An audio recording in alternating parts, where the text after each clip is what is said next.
Okay, and now we're back sa ating nabubulol is talking time. So, pwede ninyong isipin kung meron kayong specific person on your mind, no, habang ako ay dumadaldal or nagsha-shuffle dito, no. Kung gusto niyo malaman yung thoughts and feelings niya ngayon or ginagawa niya ngayon, lalo na involving you guys kung meron plano or whatever na mga thoughts, then you can do that, no. Yung iba naman na walang specific person na pwede namang meron kayong gustong i-attract new love or whatever, no? So, pwede ninyong isipin yung mga characteristics na gusto niya taglayin ninyo, no? Yan, nabubulol talaga ako pag Tagalog mga babes. So, you can do that. Okay. And you can pause this video here, no? At i-resume na lamang ninyo, no? Kapag katapos nyo ng mag-focus sa person na yun. Okay, so thank you so much sa ating mga viewers, sa ating mga bagong viewers dyan. Ako po si Yan, welcome po dito at sa ating mga returning tambayers. Thank you sa inyo walang sawang pagtambay. And of course mga babes, no, just take only what resonates lamang. Okay, so I hope makuha ko ang energies ninyo. Archangel Michael, thank you so much together with the angel guides. Can we get messages right here? So, may collective people about this person here na iniisip nila.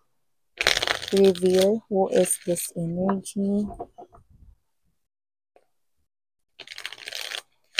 Wala tayong gender here. Babae, lalaki, LGBT, lahat welcome. Just take only what resonates.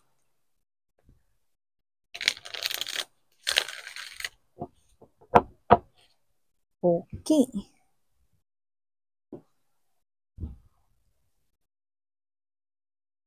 Ilatag na muna natin. We have the Strength. Five of Pentacles. Queen of Wands. Knight of Wands. Seven of Pentacles. Judgment. Ooh. King of Swords. Ten of Wands. Hermit. Knight of Pentacles energy, and bottom of the deck we have the Page of Cups and the Three of Pentacles energy. Okay, so hindi na kasya dyan. Nagre-reflect sa ating light. Dito na lang sa kabila natin ilagay.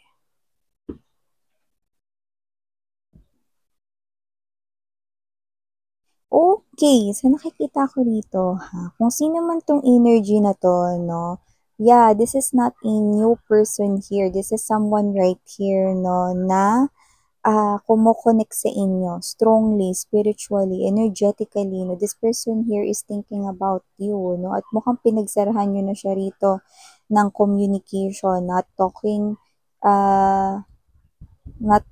kayo sa kanya, not responding sa kanyang mga messages, not replying, yung nakikita ko rito, no. So, this person here is giving me the vibe na parang siya ito na parang for fun or parang mahilig siya ritong lumabas, gumimik, no, ganyan. Or kung hindi naman party-party yung hilig niya rito, parang lagi siyang naaya ng barkada before. Okay? So, ganun yung parang setup niya sa loob ng inyong connection way back before. Yes, you heard it right.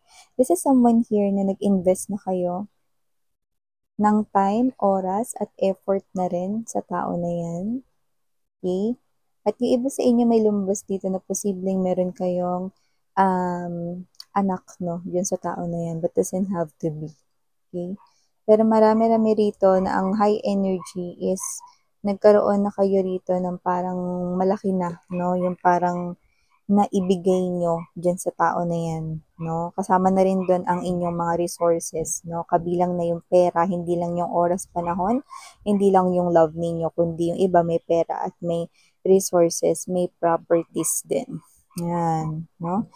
So, nakita natin dito na kung sino man to na tinutukoy dito, no, this is someone here na hindi kayo nag-uusap, hindi rin kayo rito, no, nagre-reply sa kanya, no, at yung iba naman is parang nagmamatigas lang din dito kung hindi man nag-send ng message sa inyo rito kasi may pagmamatigas dito with this King of Swords energy na nakikita ko rito. Okay?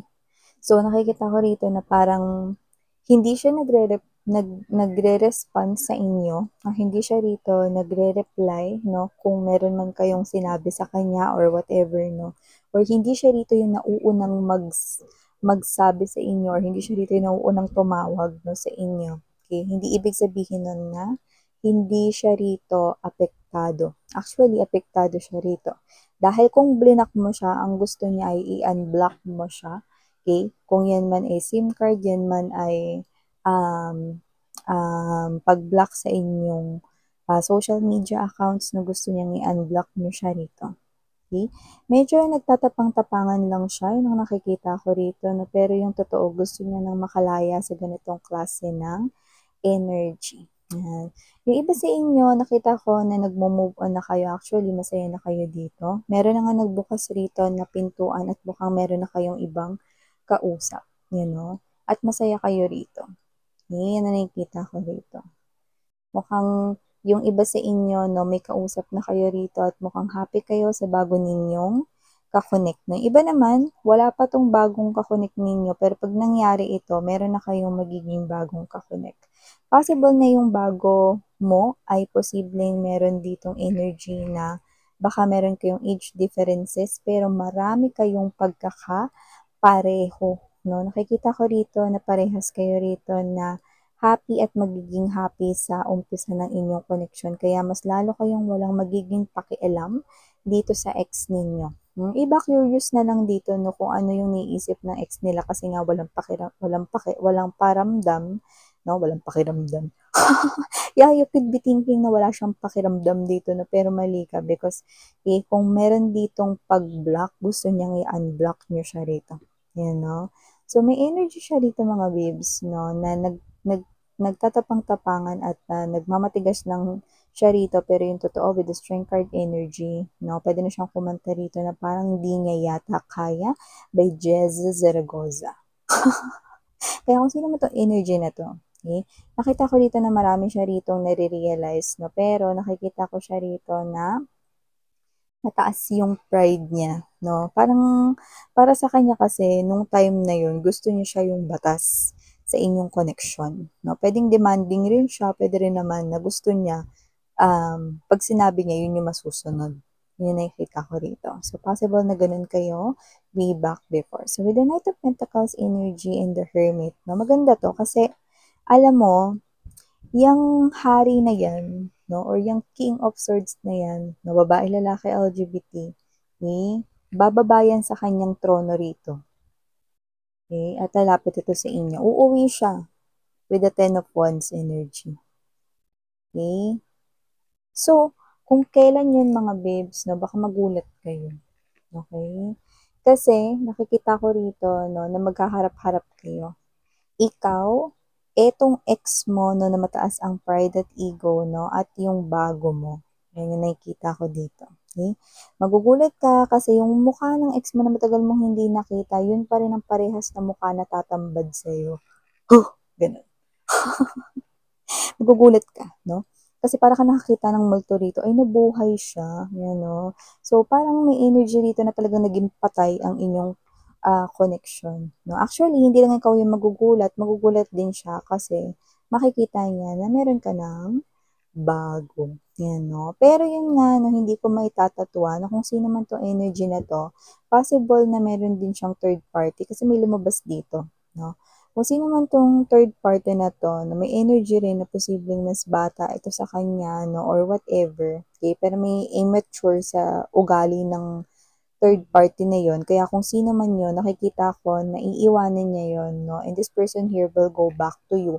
Pero by that time, nakikita ko na magkakaharap-harap kayo at magkakagulatan kayo rito kasi meron ka ng iba. Hindi niya in-expect kasi na magkakaroon ka ng iba. Okay? Dahil nga, super invested ka sa love para sa kanya. Noon. 'Di ba? So, ganun ko nakikita tong energy na to. Kaya kung sino man tong energy na to mga babes, nakikita ko dito na hindi siya magsasabi na pauwi na siya or pabalik na siya sa inyo. Okay? Pero magugulat siya kasi meron ka ng iba. Yan, no? Yeah. Ang nakukuha ko talaga dito ay magkakaharap-harap kayo. Like, makikita ninyo siya at makikita niya rin kayo na nasa isa na kayong bagong masayang relationship. Yan, no? Yung nakikita ko rito, no? So, kung ang tanong, no, is kung miss yan, nasasaktan ba siya rito, no? Oo naman, no? Kasi, meron talaga siya ritong energy na kahit nagmamatigas-matigasan siya, tapang-tapangan, no? Etong tao na to, matagal na rin naman yung gustong magbalik sa inyo. Ayun, no? Hmm. Kasi may sinasabi siya rito na akala niya kasi kaya niyang pakisamahan, 'no, yung third party na pero parang may energy siya ritong hapong-hapo, alam mo yun, 'no, pagoda siya rito so parang gusto niya ng makaalis talaga sa sitwasyon na yun, 'no, at makabalik na talaga dito, 'no, sa inyo, okey?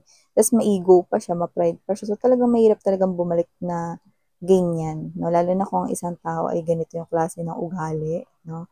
So nakikita ko dito na kung sino man 'tong energy na 'to, okey, wala talaga 'tong sasabihin sa inyo, wala 'tong kahit na anong mababanggit or wala ring ibang taong magsasabi sa inyo pabalik na siya or whatever 'no, like makikita niyo na lang siya.